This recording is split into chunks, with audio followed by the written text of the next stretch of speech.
এই ট্রাইব্যুনাল খুব অদ্ভুতভাবে জন্ম ছিল। চিটাঙে আমার একজন লয়ার আছেন, নাম আরিফ ভাই। তো আমি চিটাং গিয়েছিলাম, সেটা খুব বিপদে পড়েই গিয়েছিলাম। একটু কোর্টের বারান্দায় দৌড়াদৌড়ি করতে হয়েছিল আমার বিপদে পড়ে। তো উনি ছিলেন আমার লয়ার। উনি আমাকে জেলে যেতে দেননি, উনি আমাকে জামিনে বের করেছিলেন এবং আমি একটি রাত ওনার বাসায় ছিলাম।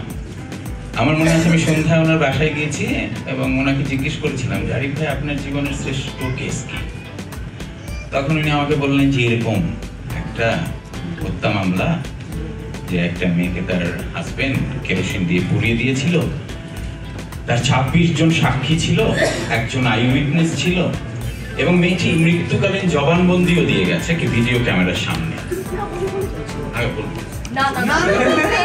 আমি যতটুকু বলি শোনো, একটু বলতেই হবে। তো মৃত্যুকালীন জবানবন্দিও দিয়ে গেছে। কিন্তু আরিফ ভাই ছিল আসামির পক্ষের লয়ার, যার কোনো বাঁচার চান্স ছিল, ফাঁসি হবে এখন নির্ঘাত। সেই ছেলেটিকে আরিফ ভাই বাঁচিয়ে নিয়ে আসছে। আপনারা মানুষের, দর্শকের সবচেয়ে কাছের, আমাদেরও কাছের। আপনারা আমাদের ট্রাইব্যুনালকে, আমাদেরকে একদম মানুষের ঘরে ঘরে পৌঁছে দেবেন, এটাই আমার